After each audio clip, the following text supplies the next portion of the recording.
എല്ലാ പ്രിയമിത്രങ്ങൾക്കും സ്നേഹവന്ദനം. എൻ്റെ പേര് പ്രശാന്തി ചൊവ്വര.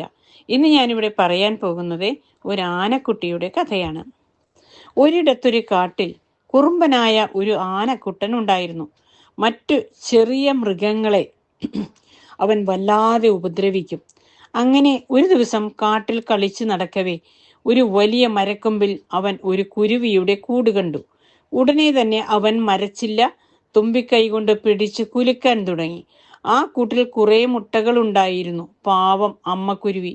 അവൾ വേഗം പറന്നു ചെന്ന് ആനക്കുട്ടനോട് പറഞ്ഞു, ആനക്കുട്ട, ദയവ് ചെയ്ത് ഞങ്ങളെ ഉപദ്രവിക്കല്ലേ, എൻ്റെ മുട്ടകൾ താഴെ വീണുടഞ്ഞു പോകും. ആനക്കുട്ടനുണ്ടോ കുരുവിയുടെ കരച്ചിൽ കേൾക്കുന്നു. അവൻ കൂടുതൽ ശക്തിയോടെ മരച്ചില്ലകൾ കുലുക്കി. കുരുവിയുടെ മുട്ടകൾ ഒന്നൊന്നായി താഴെ വീണുടഞ്ഞു. പാവം അമ്മക്കുരുവി കരഞ്ഞു തളർന്നു അവിടെയിരുന്നു. അവൻ ആനക്കുട്ടനോട് ഉറക്കെ വിളിച്ചു പറഞ്ഞു, നിന്നെ ഞാൻ വെറുതെ വിടില്ലടാ ദുഷ്ട. ഇത്തിരി പൊന്ന നീ എന്നെ എന്തു ചെയ്യാനാണ്? ആനക്കുട്ടൻ പരിഹസിച്ചുകൊണ്ട് പറഞ്ഞു. എന്നിട്ട് അവിടെ നിന്നും എങ്ങോട്ടോ പറന്നുപോയി. ഇതെല്ലാം കണ്ടും കൊണ്ട് ആ മരത്തിൽ കൂട്ടിയിരുന്ന ഒരു കടന്നൽ കുരുവിയെ സമാധാനിപ്പിക്കാൻ ശ്രമിച്ചു.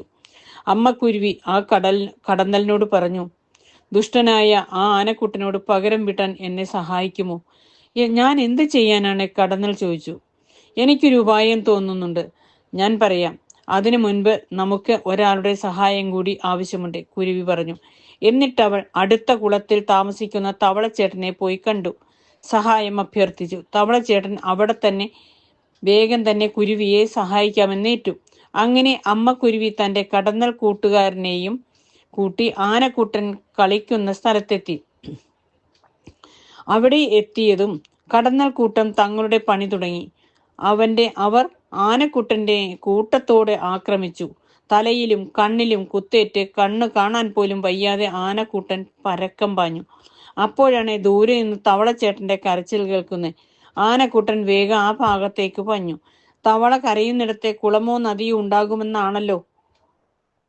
ഉണ്ടാകുമല്ലോ.